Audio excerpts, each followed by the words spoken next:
Important information there. Thanks, Francis. Okay, up until now, the Me Too movement has brought women together. But the latest accusations made about actor Aziz Ansari has women now divided. It all started earlier this week when the website babe.net posted an account from an anonymous woman who said the Master of None actor pressured her into sexual activity on a date last year.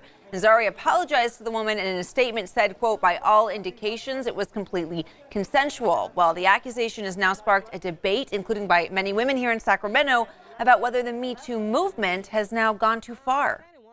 Mary McCune, by all means, considers herself a feminist. But as she told us at a women's meeting in Sacramento, even for her, the latest accusations about Aziz Ansari have her conflicted. Honestly, I think I speak for a lot of my friends. We've talked about this. I think our opinions are still developing.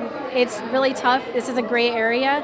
We haven't really talked about gray areas yet. We've only talked about really egregious incidents, and we don't really know how to navigate this territory yet. That became clear this week after the account against Ansari prompted a major backlash from some women who said it sounded more like an unpleasant date than sexual misconduct. An op-ed in the New York Times said Ansari is guilty of just not being a mind reader. The Atlantic wrote, apparently there is a whole country full of young women who don't know how to call a cab.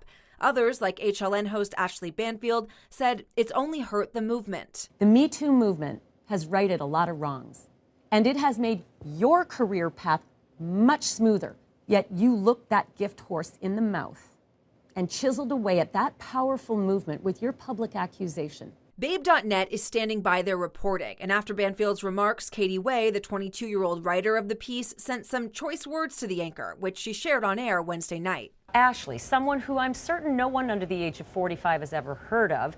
I hope the 500 retweets on the single news write-up made that burgundy lipstick, bad highlights, second wave feminist has been really relevant for a little while. That's from Katie Way, who was on CBS this morning, yesterday morning. Words aside, women we spoke to at a meetup for Sacramento's Femme Dem organization say the account has at least opened up a more nuanced conversation that needs to be had. It's 0 to 1. You're either a rapist or you're not. And there's a lot of things in between. And so how do you promote healing and restoration both for victims and the accused? And right now, when you're looking at that scenario, there's not really room to have that conversation. That woman, Samantha Corbin, is a co-founder of the We Said Enough campaign. She said the group is now working with tech companies to create an avenue where victims and accusers can deal more easily and privately with these issues. They don't feel like they need to adjudicate it in the press. Corbin is also one of the keynote speakers for Sacramento's upcoming Women's March this Saturday.